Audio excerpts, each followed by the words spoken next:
मुरुदके और बहावलपुर स्थित terror infrastructure को फिर से खड़ा करने के लिए पाकिस्तान सरकार ने आर्थिक सहायता देने की घोषणा की है, लेकिन निश्चित रूप से इंटरनेशनल मॉनेटरी फंड से आने वाले $1 बिलियन के बड़े हिस्से को टेरर इंफ्रास्ट्रक्चर को फंड करने में इस्तेमाल होगा, ऐसा मेरा मानना है।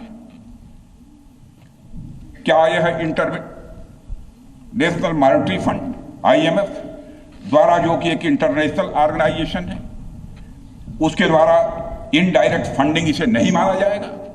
मैं दुनिया के लोगों के सामने यह सवाल रखना चाहता हूं। इसलिए मैं मानता हूं कि आज के समय में पाकिस्तान को किसी तरह की आर्थिक सहायता टेरर फंडिंग से कम नहीं है। भारत यही चाहेगा कि IMF पाकिस्तान को अपनी $1 बिलियन की असिस्टेंस पर वह पुनर्विचार करे और आगे भी किसी भी तरह की सहायता देने से IMF परहेज करे।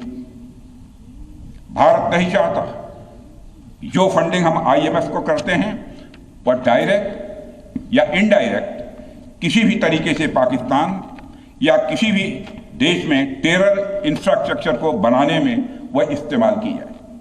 हम नहीं चाहते।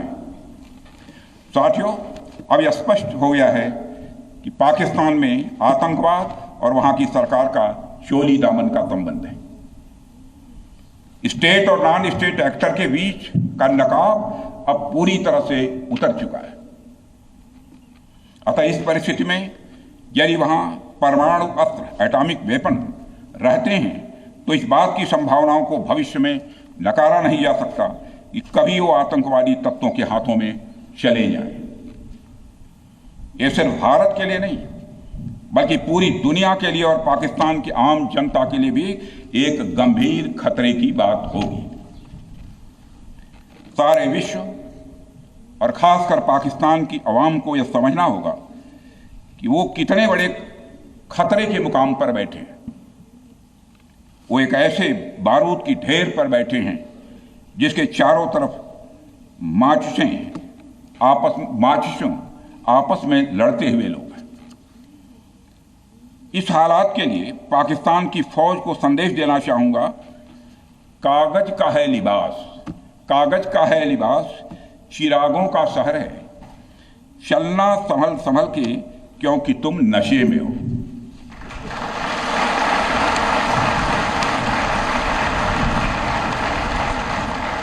साथियों, अभी आपने जो पराक्रम दिखाया है उसकी चर्चा पूरी दुनिया में हो रही है। जैसा मैंने पहले भी कहा, आज भारत को वैश्विक मंच पर जो सम्मान मिल रहा है उसकी बुनियाद में यदि कहा जाए साफ तौर पर तो वह है आपका पराक्रम।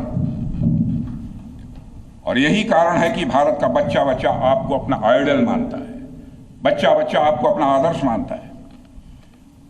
आपने पूरे देश को यकीन दिलाया है कि नया भारत अब सहन नहीं करता बल्कि वह पलटकर जवाब देता है।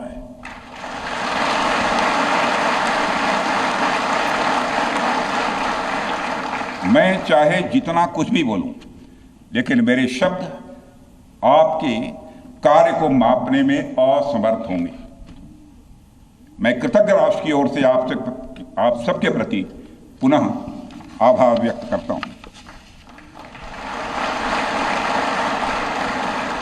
साथियों, अब आतंकवाद के विरुद्ध लड़ाई केवल सुरक्षा का विषय नहीं बल्कि नेशनल डिफेंस डॉक्ट्रिन का यह हिस्सा बन चुकी है। हम आपके साथ मिलकर इस प्रॉक्सी और हाइब्रिड वॉरफेयर को जड़ से समाप्त करेंगे। रक्षा मंत्री होने के नाते यह संकल्प मैं दोहराना चाहता हूं। अब हमारा भारत पहले का भारत नहीं है। प्रधानमंत्री के नेतृत्व का यह नया भारत का जन्म हो चुका है। मेरे बहनों भाइयों, हम हमारे आराध्य श्री राम के उस मार्ग का अनुसरण करते हुए आगे बढ़ रहे हैं जिसमें वह आसुरी शक्तियों के विनाश का प्रण लेते हैं। निश्चरहीन करौं मही भुज उठाई पण कीन, अर्थात जिस प्रकार भगवान राम ने अपनी भुजाओं को उठाकर धरती को राक्षस विहीन करने का प्रण लिया था, ठीक उसी प्रकार श्री राम के आदर्शों का पालन करते हुए हमने भी आतंकवाद को जड़ से समाप्त करने का संकल्प लिया है।